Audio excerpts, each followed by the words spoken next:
That night, Sitara woke from her sleep, slipped out of her hammock, and left her cabin. As she wandered through the ship, there was not another soul in sight. She was alone, though she could have sworn she heard someone calling for her. Continuing to search, she moved deeper into the hold and realized the sound was coming from somewhere off the ship. Returning to the deck, she saw the ship was surrounded by giant bones jutting out from the sea. She rushed to the wheel, trying desperately to avoid them, but found herself hemmed in. The voice called to her, stronger now, and somehow familiar. Without thinking, she dove overboard. As she hit the water, she saw something else beneath the bones, something she couldn't quite make out. Just as the cold water began to flood her vision, Sitara awoke in her hammock, drenched in a cold sweat. Akash awoke to find himself alone on the ship. As he wandered the lower decks, he heard the waves slapping against the side of the ship. As he searched, he realized the sound of the waves was getting louder and louder. He went to the upper deck to see the ship sinking lower and lower into the waves. He started to climb the rigging, and as he looked back, he saw the waves rising over the rails of the ship. It took him a moment to realize that while the waves were rising above the deck, they were not washing over it, seemingly suspended around the ship. He launched himself off the mast, calling upon the winds to hold him while he marveled at the spectacle, but found himself falling. As the deck rushed to meet him, he saw the waves break over the rails. Just as he crashed into the wave-tossed deck, he woke to find himself rising above the cot of his room on board ship, drenched in a cold sweat. Kasumi awoke to find himself alone on the ship. As he moved quietly through the ship, he could have sworn he heard the sounds of people, though nothing but the briefest glimpses of shadows could be seen. As he moved to the deck, he saw crates of cargo scattered about, their contents spilled. Picking through the piles, he saw smears of red in the debris that seemed to disappear when he directly looked at them.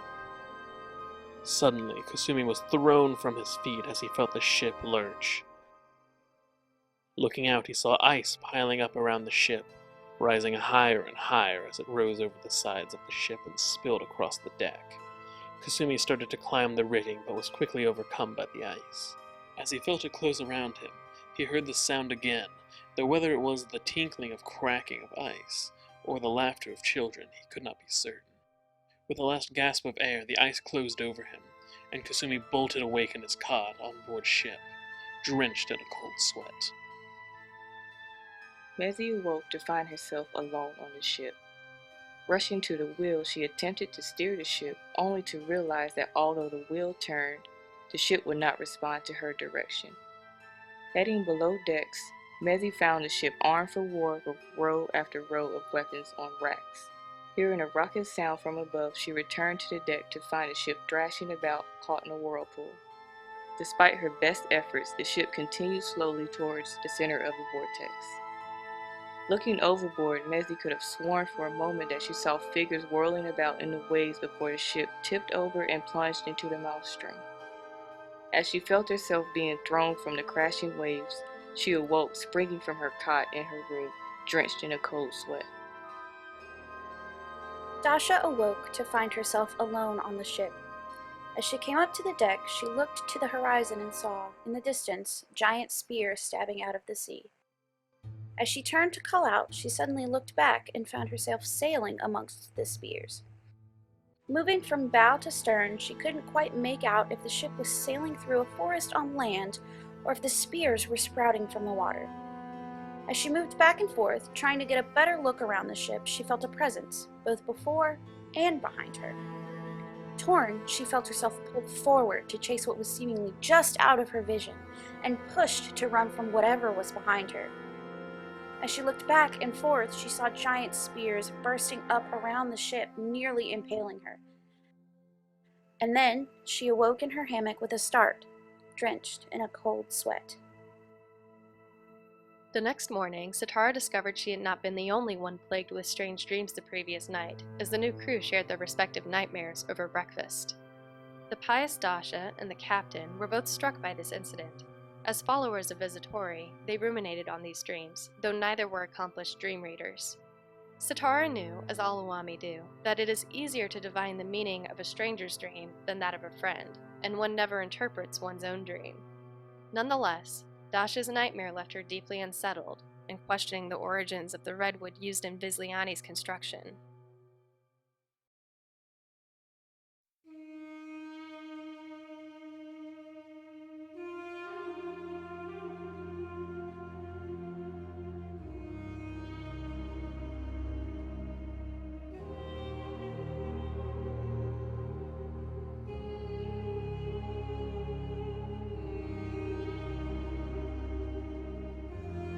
The Tale of Leany. Once there was a young maiden named Leany who fell in love with a sailor. Her love visited her as often as he could, but as a sailor he was away for months at a time. And though Leany knew her love to be true, her mother wished for her to settle down with a man of local means. When Leany refused, her grandmother cursed her love. When next his ship came to call, Leany learned her love had been swept overboard in a great storm. Knowing in her heart her love was still alive, she left her tribe and took to the sea in search of him. She searched for time unknown until, on a tiny island far away from any known place, she finally found her love, stranded and alone, save for the memory of her in his heart. When they were reunited, no two people in this world have ever been happier. They set sail for home, but their ship was overcome by a storm and lost. With the passing of the storm, her grandmother knew her curse had claimed her favorite granddaughter. Cursing herself, she wandered away from her tribe. But Leany's love was too strong to be overcome, and she and her love survived the storm. Through many trials and tribulations, they returned to her tribe. When she discovered what had passed, Leany left her tribe and took to the sea with her love, determined no one should ever try to separate them again. Thus Viz Leany became a patron of maidens, lovers, wanderers, and those of great passions.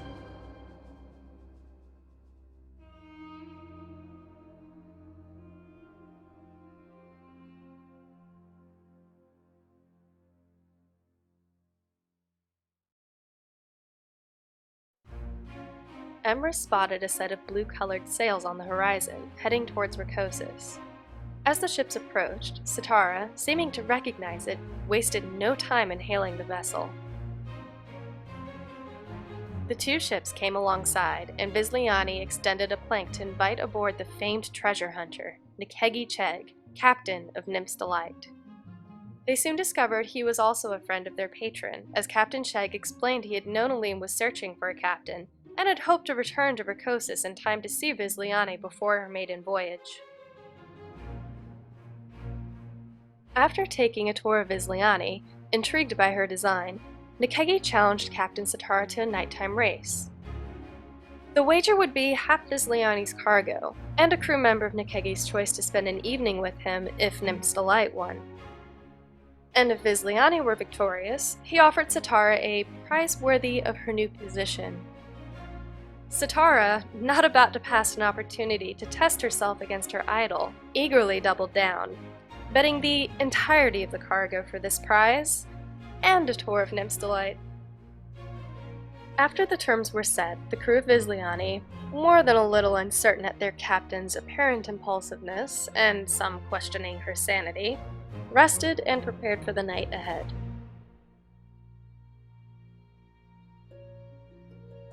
At sundown, the two vessels set off north, sailing by the light of the stars. When dawn finally broke, the crews could see that Viz Leany had pulled out ahead, no more than a ship's length in the lead. With doubts about their new captain eased, the crew of Viz Leany relaxed and enjoyed the remainder of the day, as both captains gave their crews a well-deserved rest.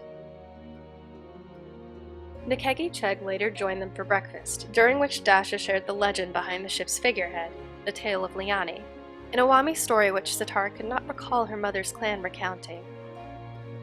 True to his word, Nakegi gave them a tour of the legendary Nymph's Delight. The prize, as it turned out, was a very fine black hat, trimmed with navy blue lace, the band set with silver studs and a large buckle. Tucked neatly into the band was a rather striking contribution from some unknown exotic bird, with streaks of silver in the iridescent green and purple that glinted as the plume danced in the sea breeze. That evening, Nakegi and Satara conversed amiably over a bottle of wine by Rokuro Winery, the contest winner from the recent Cherry Blossom Festival in Xianla, his most recent port of call. As Viz Leany was headed there herself, Nakegi highly recommended visiting one of the many onsen the City of Mists had to offer, and staying long enough to enjoy the upcoming fire festival. Satara made mental notes of his suggestions, and took to heart his advice on captaining. They agreed the ships remain together for another day of rest before parting ways and continuing onward to their next destinations.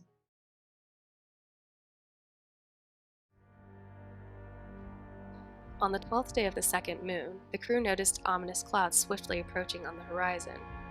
Realizing they could now outrun the storm, Viz Leany stayed the course, bracing for what her crew expected would be quite a wild ride. Over the day and night, the seas and winds grew rougher and rougher, trying even Satara's skills. Riding the waves higher and higher, they could see a break in the clouds in the distance, when suddenly several rigging lines snapped, whipping as far into Bassam. Fortunately, the crew was able to hang on through the last of the swells, and Viz Leany passed through the storm with no other injuries. The day after the harrowing tempest, a call from the lookout put everyone in high spirits, though one might say the captains were still soaring from the challenge of the Daughter of Storms. As Emrys spotted land, Viz Leany headed for the island to resupply and take stock of any damage. After weighing anchor and rowing to shore, the crew spread out in search of resources. Luckily, fresh water, fruit, and small game were plentiful, and the crew decided to spend some time exploring the island. Akash seized upon this wonderful opportunity to go spelunking and search for gems and ore. The oddly subterranean, obsessed Jinn blood of the air soon located a cave opening, and Satara, Kasumi, and Mezi followed him in while their giantess waited outside. As Akash led them deep into the cave, the group was suddenly assaulted by one of the nearby stalagmites, lashing out at them. Retreating back a safe distance, they discussed what they had witnessed and how to proceed. Akash decided to use himself as bait, and took a nasty blow from the creature, allowing Mezi to slice off a large and very odd tentacle. Writhing violently, the other feelers disappeared into the stone moments before thousands of tiny screams echoed through the cave, and the crew took that as their cue to leave. They spent some time preparing for their rematch with the strange cave-dwelling monster. Mezi donned her armor and shield, Satara packed a small keg of oil, and Basim cooked the strange tentacle, though only Akash was foolhardy enough to eat the foul meat. Now ready, the crew ventured back into the cave, this time with Dasha. Returning to the cavern, they poured oil into the holes of the stalagmite, and took a torch to it. As the rock blazed with fire, they felt a rumble from within the stone, and the same screams echoed from the cavern beyond. Equipped and braced for a fight, the crew ventured deeper into the caves. They came upon a cavern with a large natural pit, deep enough that the lights of their torches did not reach the bottom. Attempting to see farther into the pit, Dasha leaned over and dropped a stone, only to receive a cloud of screeching bats to the face. Staggering backwards away from the swarm, she ran into the cavern wall, knocking stones loose and revealing a small cleft in the rock. As the bats disappeared, Akash ventured into the opening to find a cave with several large deposits of lapis lazuli. Laden with stone and their curiosity sated, the crew returned to the surface. The following morning, the crew fanned out across the rest of the island in search of anything else of interest. While they found no more caves or strange rock creatures, they discovered a landscape of waterfalls, colorful lichen, and beautiful vistas. That night on the beach, their campfires blazed under a clear, starry sky, and the sounds of song drifted over the waves from a joyful crew. The drink flowed almost as smoothly as Emrys's hips, swaying sensually to the never-ending songs in his mind. Several curious minds inquired after his scarf dance, and their master of tops indulged them with his story. When he was young, he had witnessed an Owami dance troupe perform in his Dashan village. Eager and adventurous, Emrys had run away from home and joined the caravan, where he learned their dances as they traveled across the land. Surrounded by all this merriment, Akash contemplated what he would do with the lapis lazuli they had found, though for now he simply enjoyed the camaraderie. There would be plenty of time to craft jewelry to give the crew upon their arrival in Xianla.